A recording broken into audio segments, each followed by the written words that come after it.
Knowing who you are. Knowing who you are. Being able to answer this question, who am I? And what do I want? You know, many times when I go out of the country, I am baffled by that question. To explain what is your occupation. I've stood there for 10 minutes. Well, am I a talk show host? Well, I'm more than a talk show host. Am I a businesswoman? I'm a businesswoman. I'm more than a businesswoman. Am I an entrepreneur? I'm more than an entrepreneur. So I just leave it blank or self-employed. So I'm not asking for the roles that you play as daughters. I'm not asking that question. What are the roles that you play as a daughter, as a friend, as a sister? You're going to be a lawyer. You're going to teach. You're going to be a pharmacist. I'm asking the bigger question of who am I? Who am I really? My answer is I am God's child. I am that which is born of all that is. I am, as Pierre de Chardin said, a spiritual being having a human experience. Come trailing the breath of the ancestors yet, but trailing the breath of the angels. And understanding that because I am connected to the source of all that is possible for me. That's who I am. And what do I want? I don't want to just be successful in the world. I don't want to just make a mark or have a legacy. The answer to that question for me is I want to fulfill the highest, truest expression of myself as a human being. I want to fulfill the promise that the Creator dreamed when He dreamed the cells that made up me. What do I want? You must have some kind of vision for your life. Even if you don't know the plan, you have to have a direction in which you choose to go.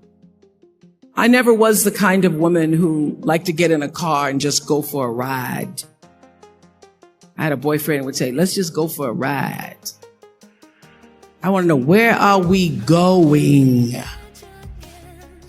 Do we have a destination? Is there a plan? Or are we just riding? What I've learned is that's a great metaphor for life. You want to be in the driver's seat of your own life, because if you're not, life will drive you. Knowing who you really are in this space and time that we embody. That's number one. What do you want?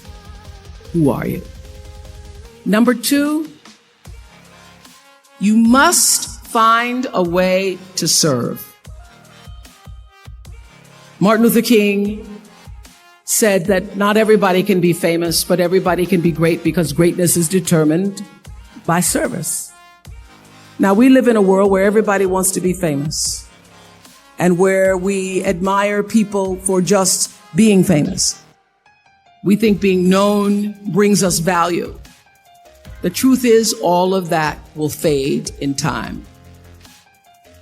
The real truth is that service and significance, service and the significance that you bring to your service is that which is lasting.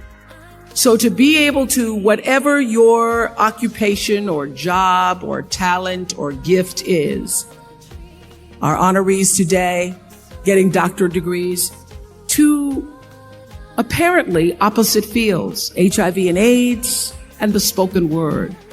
But what they have in common is service, using the spoken word in service to community and the world, using your knowledge and information about HIV and AIDS and medicine in service to the world. And if you look at all the most successful people in the world, whether they know it or not, they have that paradigm of service. Everybody's talking about Mark Zuckerberg and IPO. Service. Jay-Z rapping. Service.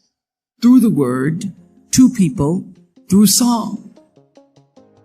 For many years, I was really just happy to be on TV, and people would stop and say, "Oh, you on TV?" "Yeah, I'm on TV. I like being on TV. It's a nice job." That I went back and I took a long look at what it was I was doing on TV and made a decision that I was no longer going